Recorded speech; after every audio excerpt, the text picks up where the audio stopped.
Lloyd Vehicle Consulting stickers, t-shirts and mugs are available by clicking the link to the Google form in the video description below.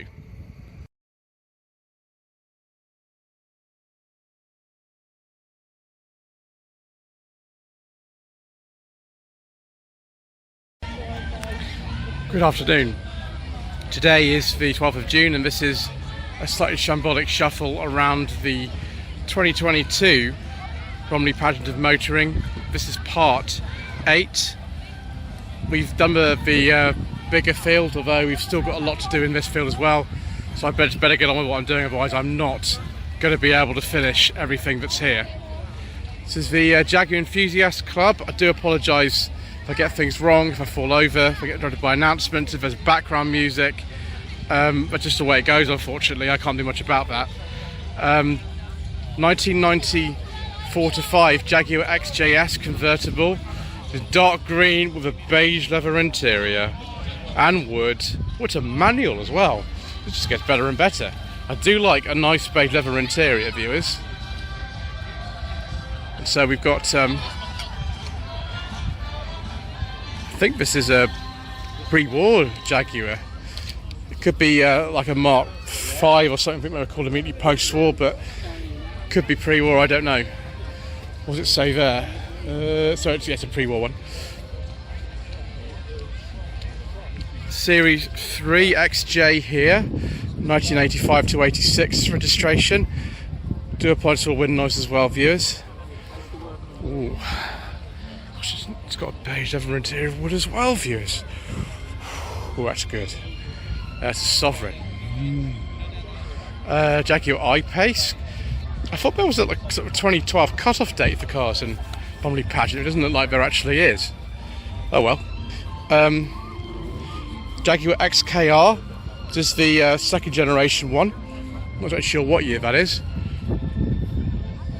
Jaguar Type Series 3 with a V12 engine. 1972 to 3. This one's a manual. They also did make an auto. I have driven an E-Type, but it was actually a Series 1 4.2 2+2. Jaguar S-Type 3.8. Very nice, 1965. Lots and lots of wood there, viewers. Lots and lots of wood. Very nice.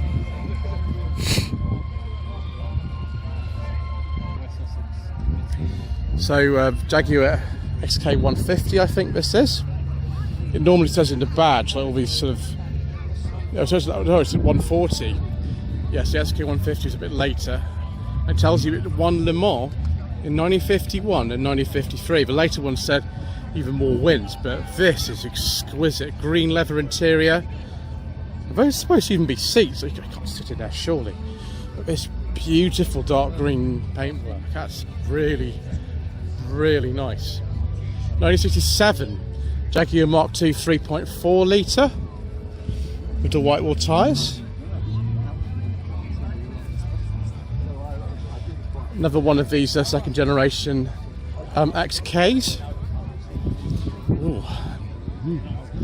Yes, and again a beige leather interior with wood.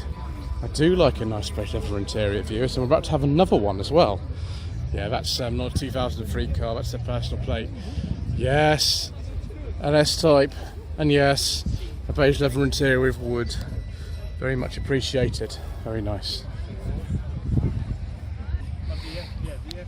Series 2 E-Type here, not sure what year that is because that's a personal plate. Another S-Type, another beige leather interior. Why, yes indeed. And there it is, just through that crack there. I'm actually using a power pack now, so I'm on a cable, so I can't venture in too far, but very nice anyway. Right, let's go to the next stand. 1970 Ford Ranchero, I think. That's 1970, the 65 plate, but I think it's a 1970 Ford Torino. I'm not very good at this sort of car views, but I don't think I've ever seen one of these before actually. And yes, you've got a friend in the back. Looks like they're getting ready to go. can see the difference between the Torino and the Ranchero, can't you? This is, I think, MG Rover Southeast. I think we find one or two things to whet our appetites in here, viewers. MGF R. What makes it an MGFR?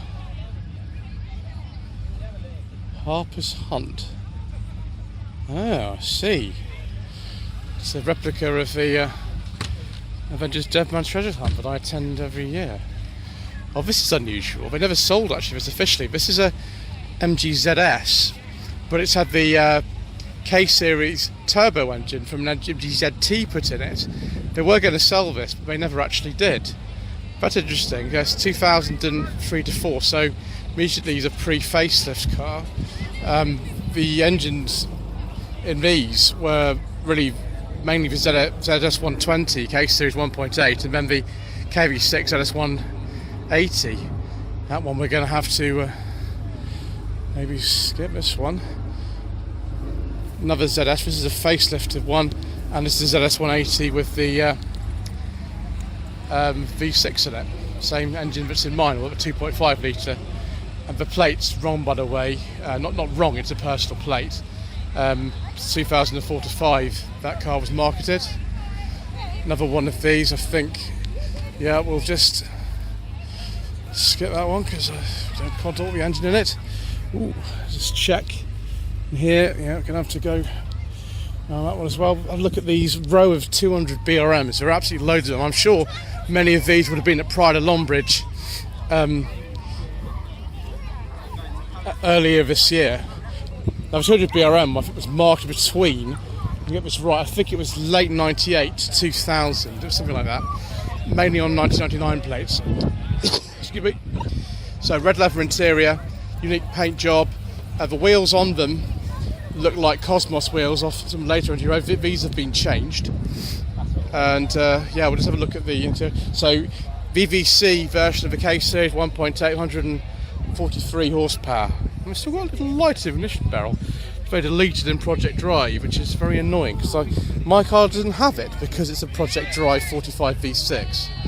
But there we go. This engine base had some sort of enhancements done to it. This is what it should look like, kind of standard, just so you can see. And yes, all the red leather interiors with the sort of silver handles and things. This has had some other different wheels with the BM Sandercats put on. And they're quite right, it was limited edition. I didn't realise they made 797, but I've been educated and informed. We'll just take one more look at what the interior looks like, and there's the BRM logo on there as well. It's very nice condition, this one. A couple of facelifted ZRs here. This one, I think, again, has had a swap with the K-Series 1.8 turbo out of the MGZT, so it runs about 160 horsepower.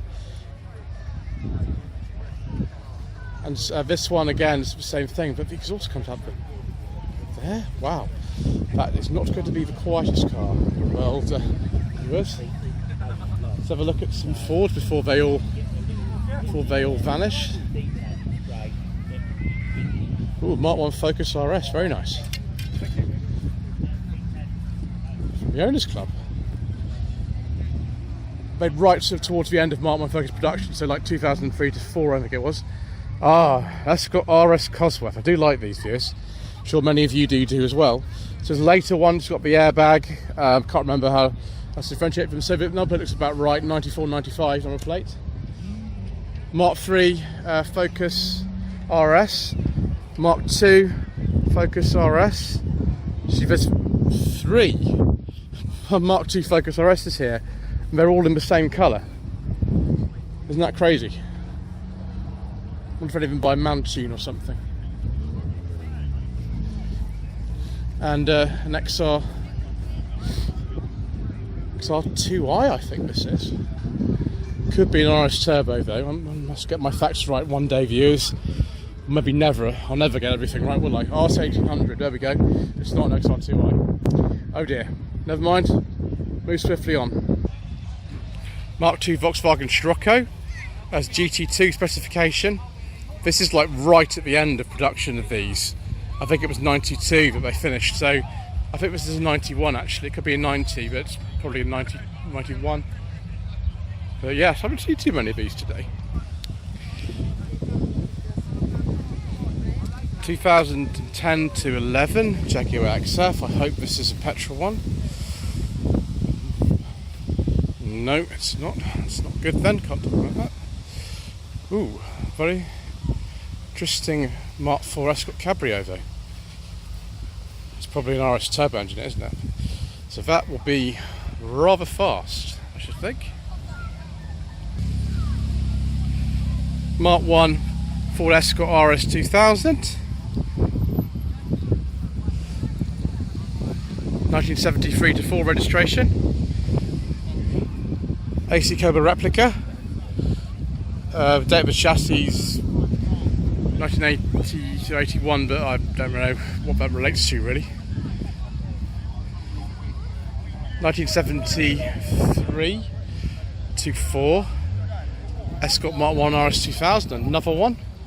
It's not to trip over the camping chair viewers, let's just walk by this way. Ford Popular. This will be, if it's a Popular, it'll be an early 60s one then. 1977 to 1978 Mark IV Cortina 3 Terrace. So that will be the Essex engine, although that wasn't officially sold over here, so they've been swapped in or someone's bought it up somewhere else. 1970 to 71 Ford Escort Mark I. Even the shells alone are worth an awful lot of money these days. And we got some more stuff over here. Mark IV Cortina, 1976 to 7 registration. Looks like, I think it's a Z-Tech that's been swapped in. Another Mark I Escort here, 1972 to 73. 1965 Ford Anglia, although that's probably another Z-Tech, isn't it, in there? Originally would have had a sort of Kent engine, wouldn't it? It's a very nice colour, that. I like that. Then an R50 or R53 Mini, I forget between the two. Right, let's move on to the next stand. Mark I Toyota MR2. This is an early one. I think it's a pre-facelift actually, this one. 1985 to 6 on a C registration. And this is a later one. This is a 88 to 89. This one's got a red interior for some reason. And some BBS wheels on it too. Yeah, it's a little bit of modification, hasn't it, to the Nardi steering wheel and the different gear knob. Like a nice noise these actually. Same engine as in the Toyota A86. Again, same year this one on an F88 to 89 from the Sidcup Toyota Centre. It's very close to here actually, Sidcup. It's not far at all. Interesting, maybe it's not been very far in its life. Yeah. Everything. Yeah. Hello, Mr. Lloyd. Oh, excuse me. Sorry about that, viewers. I keep crashing into people who have been watching my videos.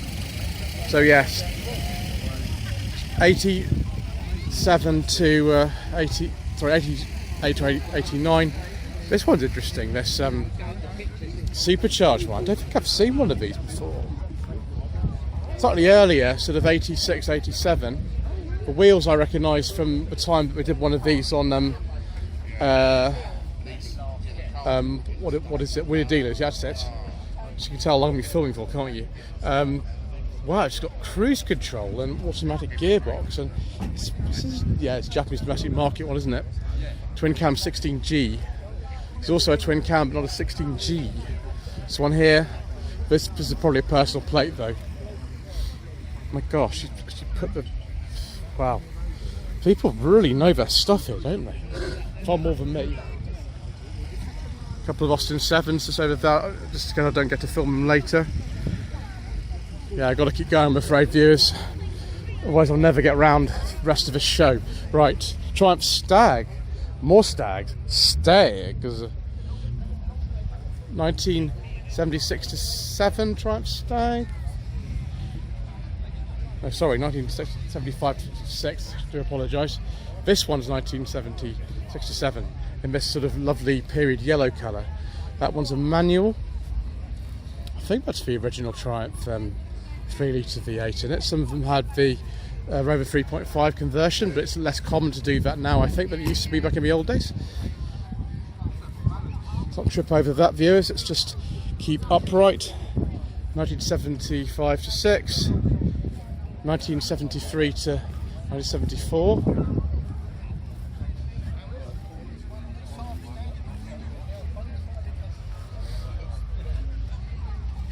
1977 to 1978.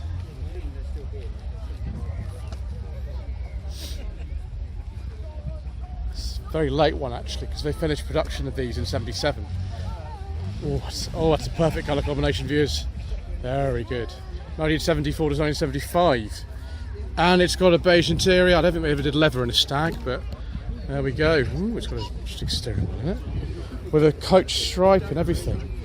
Very nice, viewers, and the original wheels. Now there are lots of wheels you can fit to a Stag, but I like the originals personally. That's just my preference. 1975 to 1976. Those are mini lights on there, and the hard top's been put on this one. 1974 to 5. This one's an auto.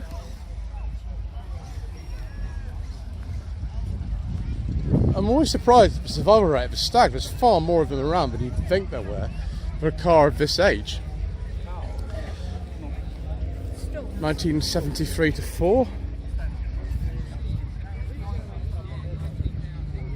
Old English White, 1976 to 7. I can't remember how you tell a Mark 1 and a Mark 2 apart now, to be honest. I've totally forgotten. Excuse me. 1974 to 5. This nice blue colour. Actually, most of the colours are pretty nice on Stags, aren't they? Oh, a Renault Aventime. Oh, sorry, I'm not on a Velsatis. Sorry, I get confused between the two because they came out at the same time. This one's the V6 with a beige leather interior. Very nice. Gosh, I haven't seen a Velsatis in a long time.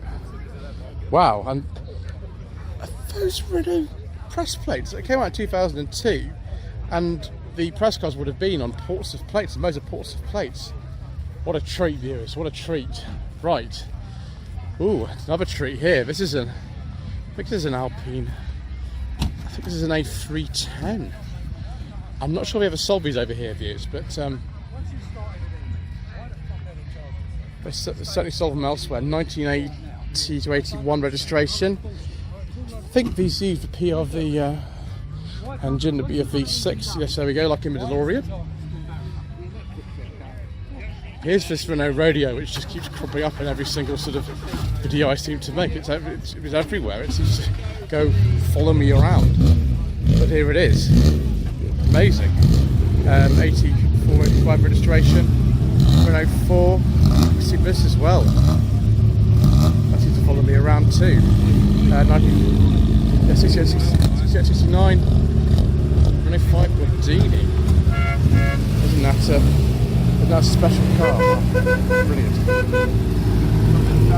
Got a Caravelle, this is a Floride. Caravelle going 67, 68. And oh my gosh, viewers, is this a Renault 30? I've not seen a sort of 20, the 4-cylinder one. I haven't seen a 20 or 30 for an extraordinarily long time. And this one is a really late one. I think it's not too sort of far off the launch date of the 25. Wow, that is really special. That's so special. There's a Megane there, but it's an R26, I think. I don't know what they call them. Anyway, that's the. Let's just get this right. It's a Mark II shape, isn't it? I think though, we're going to go somewhere very special now. Oh, viewers, the Vanden Plas Owners Club. Oh, viewers, I've arrived in the right place. Yes, Rover 216 ST3 Vanden Plas with a grey leather interior and wood. Oh, viewers. Yes, 216 Vanden Plas EFI. And yes, a Maestro Vanden Plas. It's a really early one, this. It's earlier than the one that I filmed anyway. I did film a Maestro Vanden Plas automatic in a Porto Red on No Budget Reviews a couple of years ago. This is one that's probably still nicer condition than one that I filmed. It's a very early one. It's an 83 only because it came out March 83. So very, very early Maestro indeed, and one of the probably the first Vanden Plas. There's hardly any Vanden Plas which survive at all. I think it's like 10. And yes, it does have the talking dash in it, viewers. I have actually used a talking dash in a Vanden Plas Maestro, and it was, I don't know, it was amazing. That's all I can say. Right, I think we'll go, this way. We'll start to sort of divide this up into sections, because otherwise I'm never going to get around this at all. Still so much to see. Toyota GT86 and Subaru Piazza Drivers Club. For some reason we've got a brand new Mazda MX-5 in there as well. But yeah, they didn't come out till sort of 2012, these cars, so they're all pretty new. The Subarus are much rarer, like this. The Toyotas are much more common. That's just 2013 to 14. I can't remember if they actually got any sort of different specs.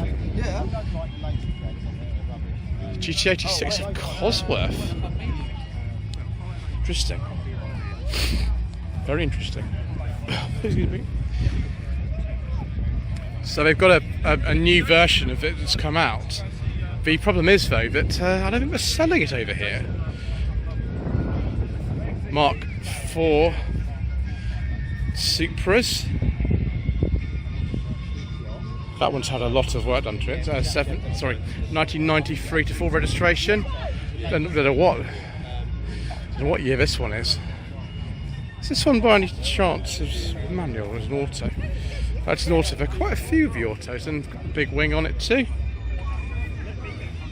Many different specifications of these were made, and they were made I think in Japan until about 2002, although as far as this country goes I don't think we got them that long at all. Oh, we've actually got a new Supra here as well, so another Mark IV, and then there's this BMW based one here. And then I think that's a 370Z, I'd like to say. I think the front lights are a bit different on the 350s.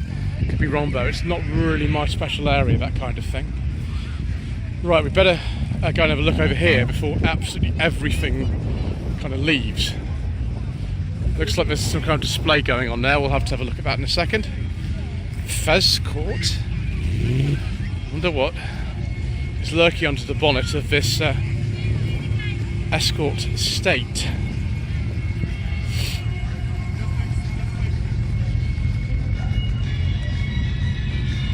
It's a much more modern thing than what did there originally. This Mark I Escort Estate. Quite a sort of variety in this particular area here. Lots of people like moving out of one make parking or something. Mark II Ford Focus RS here. And then we've got the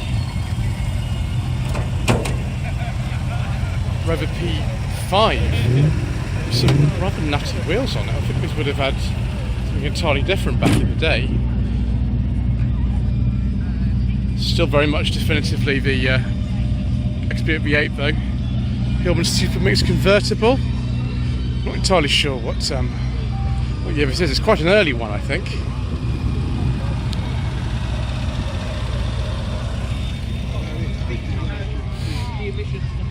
RS 1800 Escort Mark II.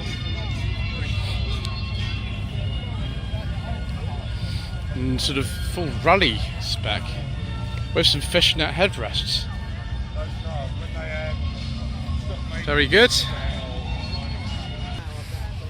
Right, we've got Jaguar enthusiast, but I do think this is quite what it was initially. Model T. On the showground. Is this kind of Willis or something? Mark 1 Cortina, 1965. Some of this stuff you might have seen already. I think these cars have been summoned for the prize giving ceremony. So I'm actually going to probably move away from this because it's going to get loud and everything. So if you want to see what the prize winners are, I'm just going to walk past a lot of them. My favourite one, I think, is probably this Jensen Deceptor convertible. That's absolutely amazing. 1970 45. And that chap seems to be enjoying his front G6 as well. Right, let's get back over there so we can get away from the noise the announcements will make. So, Vauxhall Drivers Club stand here. Astra H. It's probably a VXR, isn't it? Yeah. I did own an Astra H. It was a twin top, actually. Fortunately, these don't have the same problems that the roofs do. 1989 Vauxhall Astra Mark II GTE. Is that a Digi-Dash, viewers? It looks like it is. It's too difficult to see in this light, but I think it's a Digi-Dash. And there we go. High performance. Corsa D. Looks like a VXR or something, I think. Oh, is this a Vectra B GSI? Oh, yes, it is. It's not even a GSI, it's a Super Touring 200. Fantastic. Wow. 38 ever made, and there we go. It's 96, 97 registration. I think Jeremy Clarkson actually tested one in Top Gear back in the day. Early Mark II Cavalier here, 1982-3 registration. Royal Air Force Motor Transport. Supposedly were popular with the military back in the day as staff cars, I think. Yeah, it's only an L. Another Vectra B here. This is an estate version. This is a GSI, actually, this one. And I like the colour of it. What colour is the interior? No, it's not a beige leather one. It's not even leather. I like it nevertheless. A couple more of these Mark II GTEs here, viewers. Excuse me, keep snuffling. 1988 to 9 GTE. This would be a 16 valve, I imagine. And this one here, I don't know what this is. If it says J at the beginning of registration number, then it's got to be quite a late one. So this will again be sort of 1991 only, actually, with that plate. So again, 16 valve. Very good. You can tell we're relatively close to Dagenham, viewers. We've got loads more old Escorts. Mark 1 Escort RS 2000. Stand entirely consisting of Mark 1 Escorts here. Let's go and have a look. Mark 1 1600 GT Mexico.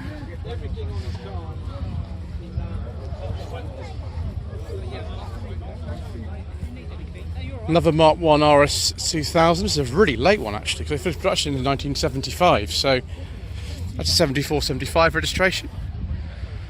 Looks to me like a 1300E. Yes, it is. Again, a very late one, 74-75 registration. They only made the 1300E quite close to the end, I think, actually. Again, amazing sort of early 70s colour. It really looks very, very nice indeed. 1970 324 1300E, which again is they're pretty rare, these. I haven't seen too many. I think the car in the launch video for these was actually purple, from memory. What have we got here? I can't actually read what that says. Okay, we'll just keep going.